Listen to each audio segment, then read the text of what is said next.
What's good with the YouTube? So in today's video, I'm going to be starting a new series called Cybertruck University. Okay, so first and foremost, the very first thing that you need to understand about the Cybertruck is how to get in and out of the car. So there's going to be the square with this like white light in the middle of it, and all you simply do is press it and you can open the door, right? And you do that for the front and the back, and that's how you get in and out. Now, if you do have kids, I would recommend getting this rail. This rail helps out a lot because my kids are able to just walk straight into the car and they don't have to be assisted whatsoever. They just get in and out of the car very easy and super safe. And also, with getting in the car, you need to know how to get out of the car. And like I said before, most of these tips or tricks will be reusable and can be applied to other vehicles. So inside the car, there's going to be a button that you press. There are no door handles. There's buttons in the front and there's buttons in the back, and that's how you get in and out of the car. So the next thing that's very important when owning a Cybertruck, and I think this is the most controversial thing that comes with the truck, is it not having door handles. Now, that's up for debate whether it should or it shouldn't have door handles, but with this car being heavily reliant on it being fully electric, if you lose power, you need to understand how to get in and out of the car. So if there's a situation where you're ever stuck inside the car, each door has a manual release like lever that you can pull to let you out of the car. And I think one thing that Tesla can improve on to kind of help customers when it comes to just purchasing their vehicles is making the representatives there kind of walk through the entirety of the car and teach them these things, because I feel like a lot of people, when they get in accidents in the Cybertruck, they don't understand how to really get in and out of the car. So if they ever do lose power, especially with this car being heavily reliant on power, not having that many like manual like components to it, like door knobs and door handles and things like that,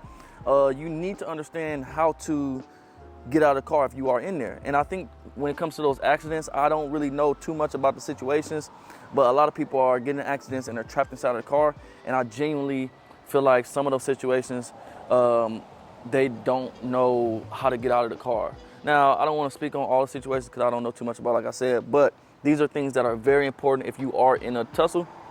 Now, the next thing I do want to talk about is kids, right? So kid safety is the most important thing.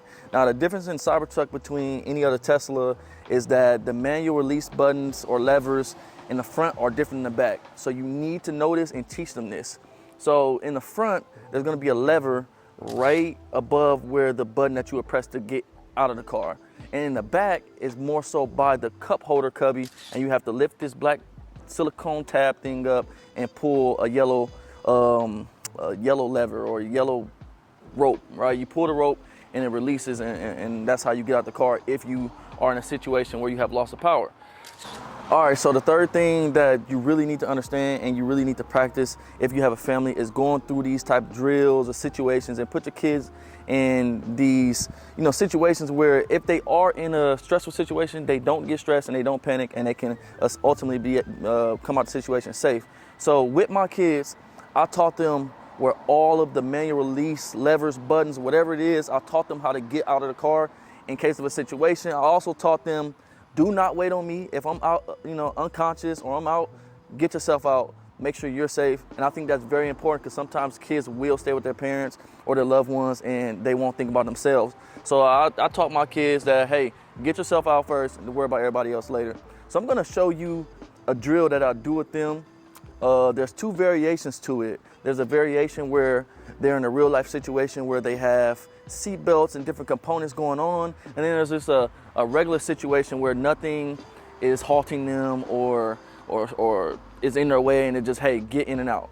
So let's go through that right now. All right, so here we have the kids, and this is the first scenario that I was telling you guys about. Just teach them the habit and teach them to get used to knowing where everything at and how to do everything. So right now, I have them in the car seats. They aren't strapped up. There isn't anything that's like a real life situation. I'm just gonna tell them to do what I taught them and see what they do. Y'all ready? Yep. All right, sit back in your seat. Remember when I say go, just wait, okay? Get out. So typically I get them about 5 to 10 seconds, and as you can see, they were able to get out the car from the manual release over here. Show them this runner right here.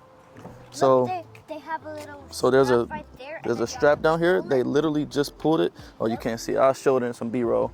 But there's a strap down here, and they literally snatched the silicone piece out, and they pulled the lever to get out. So now, guys, I want you to put your seatbelt on. We're gonna do the same thing, put your seatbelt on. Okay, so now we are in case scenario 2 where they have their seatbelts on, they're in a stressful situation. Now, I timed them to be able to get out the seatbelt and still get out of the car and, you know, and go through the whole routine that I taught them. So they know to go on my go. Watch this. Get out, get out. So like I said, I give them about 5 seconds, they're out. So these are a few things that you need to teach your kids, and I'm gonna close the door. These are a few things that you need to teach your kids just so they know how to get in and out. I also, to add to that, I teach them how to get out the front. Just in case you're in a situation where maybe the car is flipped upside down, you know, you're in a ditch, anything like that, I also taught them how to get out of the front seat as well as the back seat. So that is something that you need to know. Another thing is to teach them to not mess with the doors. These doors are very heavy and this car is nothing but steel. So with that, you really want to teach them good habits when it comes to getting in and out of the car in general and generally speaking, because this big hefty truck is nothing to play with and everything on it is super heavy duty, and quite frankly it's super easy for an accident to happen due to how big and wide it is. Yes, it has a ton of cameras and things like that, but that is something that I stress to my kids from day one. Hey, let me open the door, let me open the door for you, let me let you in, you know, things like that. Now that we've had the car for quite some time, I do let them get in and out sometimes by themselves, but I still make sure I close it because, again, this is nothing but heavy metal, and, you know, I want them to be safe. So yeah, those are a few things that we went through during Cybertruck University episode 1.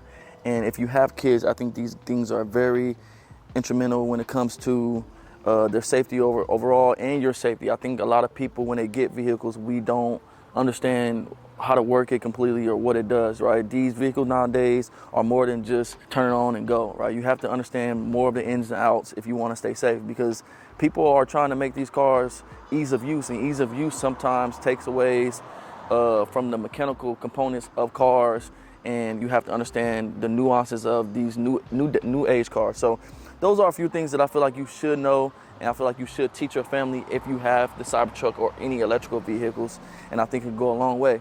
So until next time, see you guys in episode 2. Peace.